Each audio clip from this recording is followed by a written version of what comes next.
Assalamualaikum warahmatullahi wabarakatuh. Bismillahirrahmanirrahim.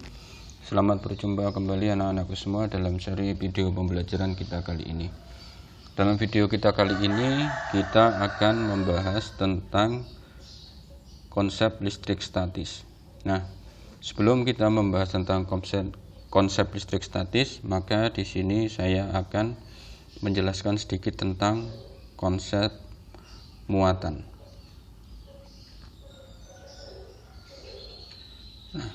Baik anak-anakku semua, di kelas 8 dulu kalian sudah mengenal bahwa ada yang istilahnya atom. Nah, apakah atom itu? Atom merupakan partikel terkecil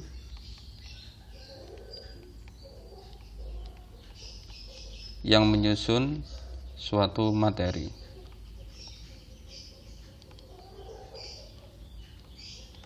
Nah, ternyata dalam atom tersebut masih terdapat partikel-partikel yang lebih kecil lagi atau bagian-bagian yang lebih kecil lagi yang disebut dengan partikel elementer. Baik, kita gambarkan di sini. Jika ini kita gambarkan sebagai sebuah atom, nah, maka bagian atom terbagi menjadi ada inti atom dan juga ada kulit atom. Jadi yang ini adalah inti atom. Nah, yang di luar di sini adalah kulit atom. Nah, di dalam atom, baik di dalam inti maupun di dalam kulit, terdapat 3 buah partikel elementer. Apa saja? Di inti atom terdapat namanya muatan positif. Saya hapus sebentar.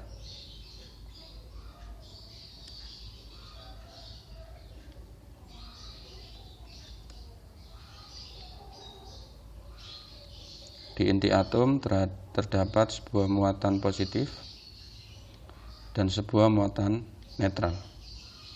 Muatan positif ini disebut dengan proton atau bermuatan positif. Kemudian ada neutron. Dia tidak bermuatan atau netral. Yang terakhir adalah di kulit atom ada sebuah muatan negatif yang dia bergerak mengelilingi inti atom atau berevolusi mengelilingi inti atom. Muatan negatif itu diberi nama dengan elektron.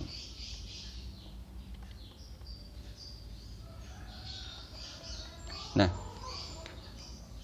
setiap unsur memiliki struktur atom yang sama.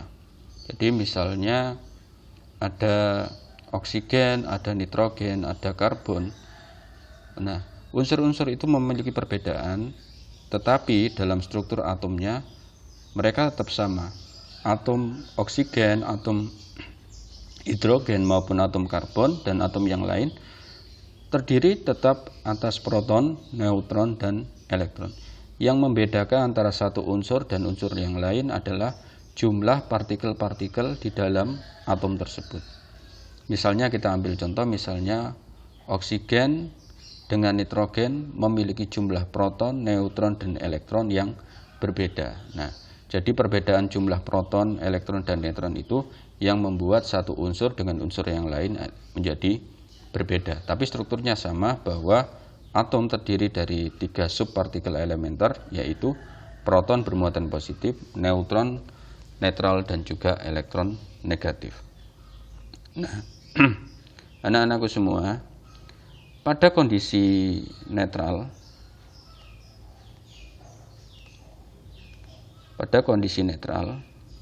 jumlah proton dan jumlah elektron itu adalah sama. Jadi kalau misalnya proton berjumlah 5, elektronnya berjumlah 5. Berarti muatan positifnya 5, muatan negatifnya 5. Hal ini menjadikan atom tersebut menjadi atom yang netral karena memiliki jumlah yang sama. Nah, satu hal tentang elektron, ciri khas elektron yang tidak dipunyai proton maupun neutron ialah elektron ini Saya ganti warnanya. Elektron ini punya kemampuan untuk berpindah dari satu atom ke atom yang lain. Jadi bisa keluar dari atom, bisa memasuki atom.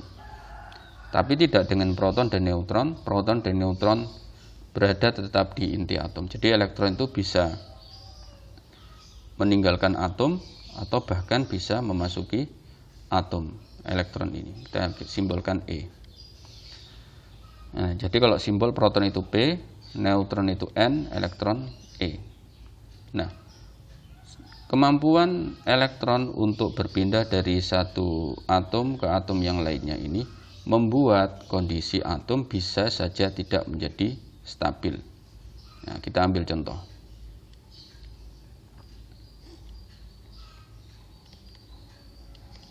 Nah, kita contohkan. Ada sebuah atom memiliki proton 5, neutron 5, maka elektronnya juga 5. Nah, karena sama-sama 5, ini atom ini menjadi stabil. Nah, karena suatu hal elektron ini keluar dari atom. Ada 2 elektron keluar dari atom. Sehingga sekarang protonnya tetap 5, neutronnya tetap 5, elektronnya sekarang menjadi 5 dikurangi 2 menjadi 3. Elektronnya tinggal 3. Nah, sehingga jumlah protonnya atau muatan positifnya lebih banyak daripada muatan negatifnya, atom ini sekarang menjadi bermuatan positif. Bisa disimbolkan begini, kalau saya simbolkan muatannya adalah X, maka selisihnya adalah 5 dengan 3 adalah 2 plus. Artinya apa? Atom ini sekarang menjadi bermuatan positif 2 plus. Artinya protonnya lebih banyak 2 daripada elektronnya. Contoh yang kedua, ada sebuah atom punya proton 3, punya neutron 3, punya elektron 3. Nah, karena suatu hal ada elektron masuk sebanyak 3 elektron. Sehingga sekarang protonnya menjadi 3, neutronnya menjadi 3, elektronnya menjadi 3 plus 3 menjadi 6. Nah, karena elektronnya ini lebih besar daripada protonnya, muatan negatifnya lebih banyak daripada protonnya, maka sekarang atom ini menjadi bermuatan negatif. Nah, kalau kita misalkan atom ini dengan simbol N, maka dia akan menjadi 3 min.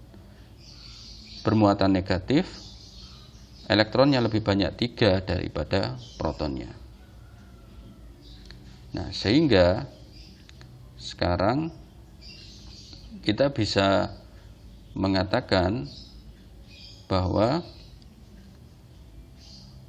ini dan juga ini sekarang dia disebut dengan ion. Jadi ion adalah atom yang bermuatan, baik bermuatan positif maupun bermuatan negatif. Jadi ada ion positif, ini contoh ion positifnya, juga ada ion negatif. Nah, sekarang pertanyaannya adalah bagaimana suatu elektron itu bisa berpindah baik keluar dari atom atau memasuki atom. Nah, untuk memberi gambaran kalian peristiwa yang berkaitan dengan perpindahan elektron baik meninggalkan atom maupun masuk ke atom, mari kita saksikan video berikut ini. Nah, ini adalah video tentang listrik statis. Jadi dari video ini nanti kalian bisa mengetahui gambaran seperti apa listrik statis itu. Mari kita lihat bersama-sama.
Nah, itu tadi anak-anakku adalah gambar atau peristiwa tentang listrik statis. Jadi listrik statis ini.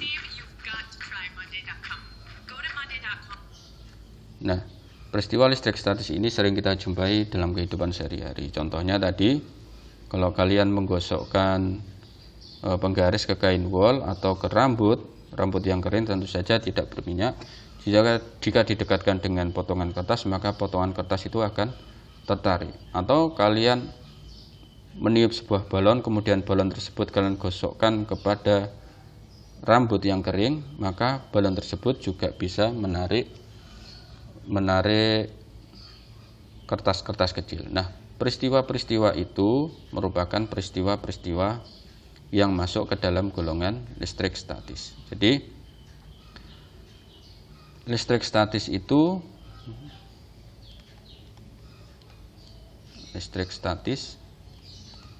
nah, ini berhubungan dengan perpindahan elektron. Nah, perpindahan elektronnya itu bersifat statis, hanya satu kali. Jadi nanti kita mengenal istilah ada listrik statis, ada listrik dinamis. Jadi listrik statis kalau dengan bahasa mudah bisa kita katakan aliran elektronnya itu hanya terjadi sesaat, hanya satu momen saja.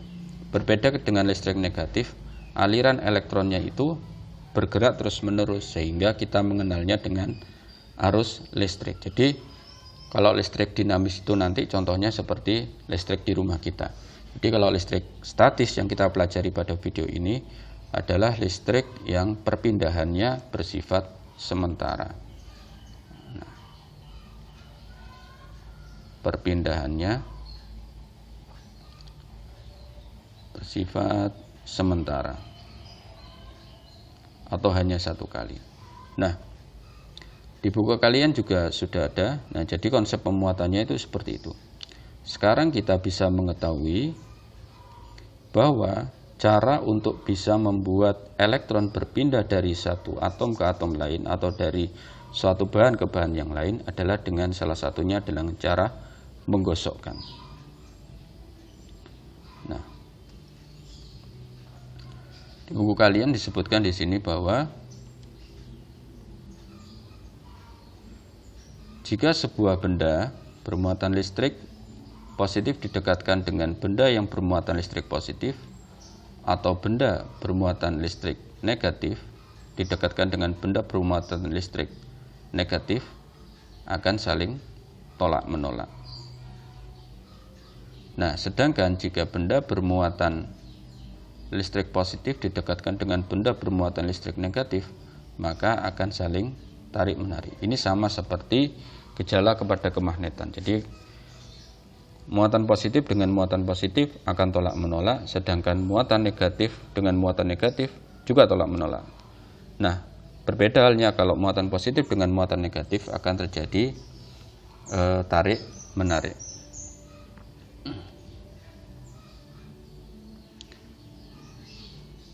Nah, bagaimana proses pemuatan itu? Nah, kita punya dua contoh. Yang pertama, kalau ada plastik yang digosokkan dengan kain wol. Nah, yang terjadi adalah elektron dari kain wol berpindah menuju ke plastik. Jadi plastik netral atau penggaris plastik netral digosokkan ke kain wol seperti tadi, maka yang terjadi adalah elektron dari kain wol ini akan berpindah kepada plastik, sehingga plastik menjadi bermuatan negatif, sedangkan kain wol bermuatan positif. Nah, kemudian ada dua gejala lagi, yaitu yang kedua,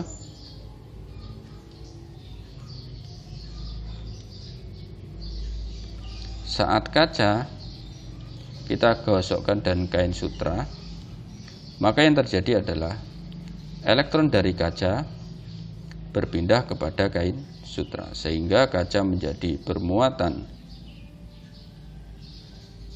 positif, sedangkan sutra bermuatan negatif.